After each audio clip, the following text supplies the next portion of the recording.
네, 반갑습니다. 자, 정말 긴 설 연휴가 마무리되었습니다.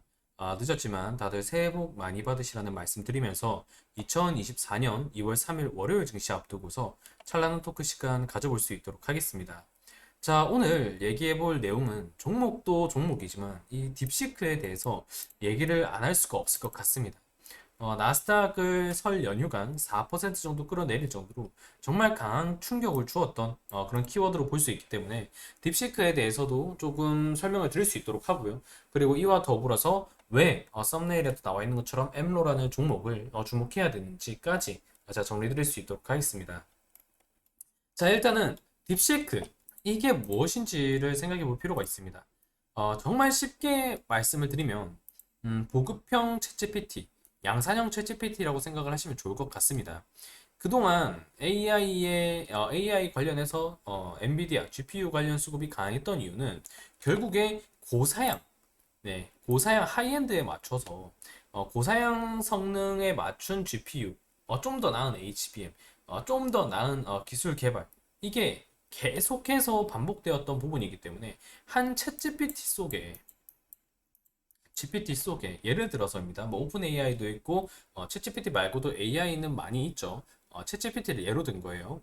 챗 GPT 안에 고성능 연산 작용을 하기 위해서 좀 더 나은 GPU가 필요했고 좀 더 GPU가 나은 게 필요하다 보니까 좀 더 나은 HBM이 필요했고 그리고 이 HBM과 GPU를 토대로 계속해서 데이터 러닝을 시키잖아요.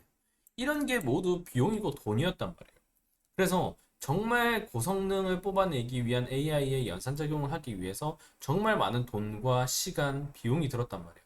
그런데 이 중국산 이 딥시크가 단, 단 2천여 개, 뭐 2천 개 좀 넘습니다. 2천여 개의 GPU를, 엔비디아의 GPU를 통해서 정말 짧은 기간에 저비용, 90% 정도 싼 비용으로 엔비디아 이런 챗 GPT의 성능을 어느 정도 능가하는 그런 모습이 보인다라는 평가가 나오면서 중국이 다시 한번 일내는 거 아니냐. 미국이 그렇게 반도체 패권 유지하려고 AI 패권 유지하려고 대중 반도체 수출을 통제하고 옥죄었는데도 중국이 성공한 거 아니냐. 그러면 중국이 저비용 저금액 저기간으로도 충분히 이렇게 성공해낼 수 있었던 것임을 생각한다고 하면 그러면 미국의 AI나 반도체 관련주들의 강세는 버블이 아니냐. 요게 형성이 되었던 거예요. 그래서 그런 충격, 버블론이 다시 한번 휩싸이다 보니까 뭐 GPT라던가 GPT 관련주라던가 GPU 관련주인 엔비디아라던가 그리고 자연스럽게 이런 AI와 엮일 수 있는 전력 설비라던가 원자력이라던가 이런 에너지 관련주들이 동시에 급락이 쭉쭉쭉 연출되었다라는 거죠.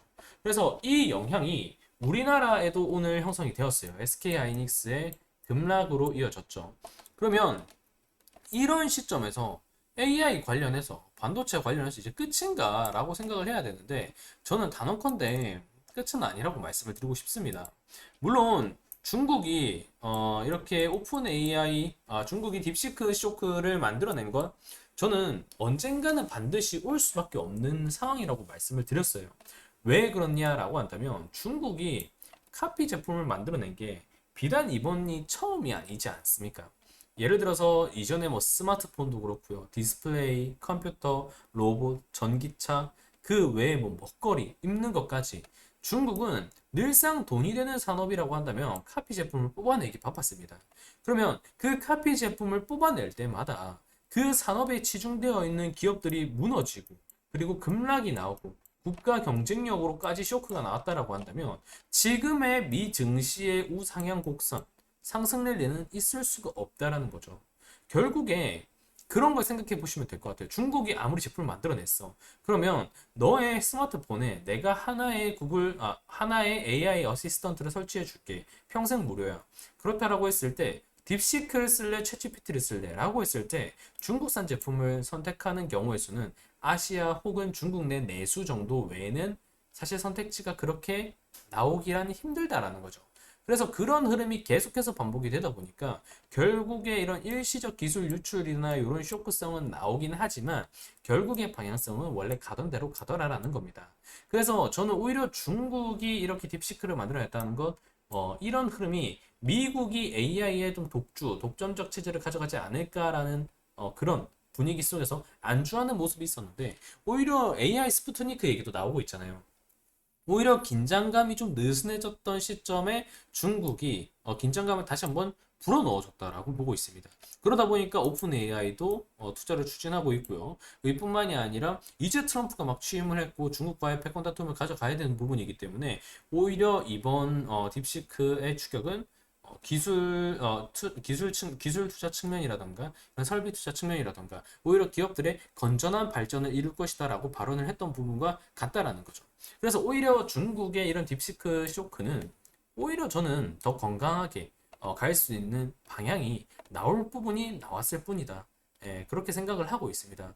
그리고 오늘 시장 측면에서 본다라고 하더라도 결국에 이렇게 되면 시장은 두 가지 방향으로 갈릴 수 있습니다. 저품질 그리고 고품질 AI 시장. 저품질이라고 한다면 양산형 물량으로 가는 거, 물량으로 가는 거고요. 고품질이라고 한다면 말 그대로 질 쪽으로 가는 겁니다. 양이냐 질이냐 그 차이라는 거죠. 결국에는 저는 이 방향으로 갈 것이라 보지만 일단 당분간은 딥시크가 어쨌든 이 가능성을 만들어냈잖아요. 예, 만들어냈기 때문에 저품질 고물량 이 방향성 역시도 좀 주목이 될 수 있다고 생각합니다. 그래서 엔비디아의 GPU 꼭 비싼 것만 필요한 건 아니네. 그럼 싼 걸로도 충분히 만들어낼 수 있네. 그럼 이거를 활용해서 우리도 소프트웨어를 한번 개발해 보자. 이런 분위기가 나올 수 있거든요. 그렇다 보니까 오늘 소프트웨어 관련주들이 좀 급등이 많이 나왔다라고 보시면 되는 거예요. 미국 기업도 마찬가지고요. 이 흐름에 맞춰서 지금 제가 엠로를 가지고 온 겁니다. 네, 엠로를 가지고 오기까지 이런 과정이 있었다라는 부분을 좀 말씀을 좀 앞에 드린 거고요. 결국에 딥시크 쇼크 같은 경우는 매우 일시적일 것이다. 결국 장기화될 수 없다라는 측면을 말씀드리는 겁니다. 물론 거시 변수는 제외한 겁니다. 네, 거시 변수는 제외한 거예요. 거시 변수라고 해봤자 나올 게 뭐가 있나요? 오늘 PC 정도 있을 거고요. 그리고 다음 주에 있을 뭐 구글 실적이라던가 뭐 ISM 제조업 지수 뭐 발표 이런 것들도 있을 건데 사실 그 역시도 좀 영향력이 이미 금리 인하 횟수가 좀 한정적으로 제한되었죠. 매파적으로 파월 발언을 하면서. 그래서 시장 영향력은 뭐 그렇게 지배적으로 형성될 수는 없다라고 보고 있기 때문에 거시 변수 역시도 그렇게 크다라고 보지는 않습니다. 그렇기 때문에 이번 딥시크 쇼크로 인해서 그동안 하드웨어 관련 주들이 고품질 측면으로 올라왔다고 한다면 이제는 저품질 양산형 체제로 또 갈 가능성이 나오고 있기 때문에 소프트웨어 이 저품질이라고 한다면 결국에 물량이 좀 싸게 많이 나온다는 거잖아요. 이거에 맞춰서 그동안 돈이 없었던 기업들이 소프트웨어를 개발하고자 이제 물량 공세를 할 수 있기 때문에 소프트웨어에 맞춤형 기업들이 충분히 좀 반응이 나올 여지가 높다라는 측면에서 엠로를 가지고 왔다 이렇게 생각해 주시면 되겠습니다. 자, 그러면 본격적으로 엠로 위치 한번 체크해 볼 수 있도록 하겠습니다. 자, 일단은 시간의 반응이 그렇게 있는 시점은 아닙니다. 보시면 69,800원의 종가로 마무리하고 7만원을 잡아줄 거냐 말 거냐 이 정도로 거래량이 줄어들면서 일단 조절을 하고 있는 자리이기 때문에 그렇게 큰 의미가 있다라고 보긴 좀 어려울 것 같고요. 시간외가 아니라 제가 지금 이 방에서도 좀 설명을 드렸어요. 보면 AI 소프트웨어 관련 기업이고 소프트웨어 관련해서 좀 노릴 종목들이 매우 많이 있어요. 하지만 그럼에도 엠로를 체크드린 이유는 바로 이 부분입니다. 자, 자체적으로 개발한 AI 기술에 대한 특허를 미국 특허청으로부터 따낸 이력이 있기 때문에 이번 대립구도가 소프트웨어 쪽으로 이어질 것이라고 생각한다면 반드시 수급이 붙어줄 종목이다. 또한 지난해 하반기 AI 소프트웨어 수급 경쟁이 붙었을 때 탄력성 1위를 기록한 바 단기 스윙 관점으로 충분히 노려볼 만하다라고 봅니다라고 정리를 드렸죠. 지난해 하반기죠. 10월부터 11월 아직까지 디커플링이 좀 유지되고 있다라고 볼 수 있는 구간에서 당시에도 이 AI 소프트웨어 관련 기업들의 주가 공방이 좀 치열했던 부분이에요. 실제로 7월부터 여기서부터 요 구간이라고 한다면 아시다시피 우리나라뿐만이 아니라 엔비디아를 비롯해서 필라델피아 반도체 지수를 비롯해서 반도체 버블론과 경기 침체론이 일컬으면서 좀 급락이 다발적으로 나왔던 자리예요.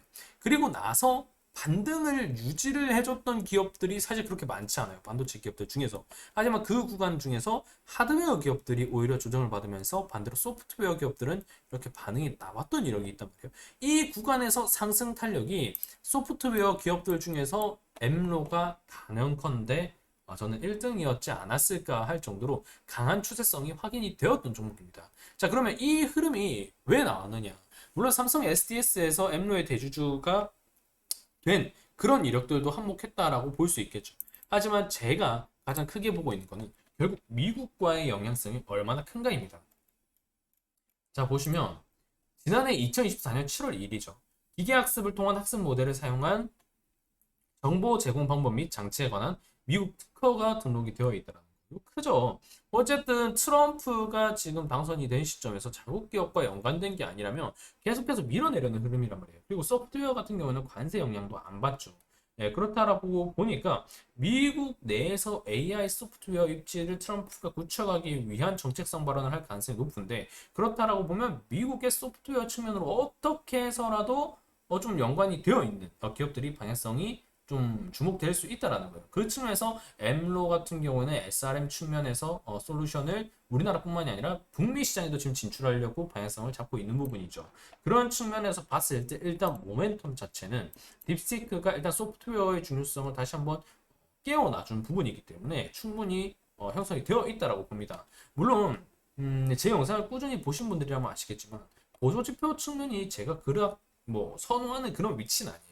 일봉상으로만 본다라고 한다면 제가 좀 영상에서 많이 강조드리는 구간이긴 하죠. 어찌되었든 변동성 장세에서 구간을 박스로 매집을 좀 가져가는 모습이 있고, 이 흐름에 있어서 주가 추세가 우상향으로 나오기 시작하면서 매물대를 지지로 밟고 구간이 올라선 모습, 이 과정에서 거래량까지 키워가는 모습 의미가 있죠. 물론 지금 이 구간이 제가 좀 많이 찝찝하긴 합니다. 지금 OBV가 어찌되었든 이런 박스를 그려가면서 상향되거나 혹은 횡보 유지되는 그림이 나와줘야 베스트라고 볼 수 있는데, 일단 요게 지금 매집 구간이 좀 깨진 게 아닌가라는 생각이 드는 부분이라서 이 부분이 좀 찝찝하긴 한데, 하지만 뭐 DI 플러스 강도가 상방 전환되면서 이런 ADX가 좀 돌아설 수 있는 30 이상으로 돌아설 수 있을 만한 분위기의 거래대금이 형성되고 있고, 어쨌든 차트를 만들어내주고 박스가 이탈된 게 아니기 때문에 만약 소프트웨어 대립 구도로 이어지면서 여기서 박스를 살짝만 돌파해주는 모습을 보인다, 그러면 DI 플러스 강도 확 오를 거 뻔히 보이고요. 거기서 거래대금까지 형성된다라고 하면 OBV 추세 역시 또 돌릴 가능성이 높기 때문에 이 종목 같은 경우는 충분히 이 박스권 내에서 매매 포지션을 한번 고려해 볼 필요가 있다라고 판단을 할 수가 있다라는 거죠. 하지만 말씀드렸던 일단 당장에는 OBV가 박스권 내에서 하방으로 뻗었기 때문에 일단은 의심을 해볼 필요는 분명 있습니다. 하지만 그렇기 때문에 제가 장기적으로 보라고 말씀은 못 드리겠어요. 그래서 짧게 스윙 관점 정도, 앞에서 체크드렸죠. 단타성 스윙 관점 정도로 이 박스권 내에서 매매를 가져간다는 생각으로, 하방 대응 역시도 가져간다는 생각으로 좀 노려보신다라고 한다면, 어쨌든 북미 특허가 어느 정도 확인이 되고 있는 종목이고, 지난해 하반기 미국 증시와의 디커플링이 매우 짙게 형성되었던 시점에서도 소프트웨어의 강세가 형성될 때 엠로 역시 변동성이 상방으로 정말 크게 잡아주었던 모습이 있었기 때문에 충분히 지금 시장에서는 좀 주목을 해볼 필요가 있는, 주목을 해야 하는 종목이다. 이렇게 한번 딥시크에서 시작해서 여기까지 한번 추론을 해볼 수가 있겠습니다. 자, 오늘 찬란한 토크 시간은 좀 내용이 길었는데 여기까지 제가 드릴 수 있도록 하겠습니다. 절대 길게 볼 부분은 아니고 이 노란 박스권 내에서 어느 정도 대응권을 가져가시는 게 유효하다라는 말씀을 다시 한번 드리면서 오늘 영상은 마무리하겠습니다. 오늘 하루 모두 수고 많으셨고요. 내일 또 주말이니까 내일까지 푹 쉬시고 다음 주 월요일에 인사드릴 수 있도록 하겠습니다. 감사합니다.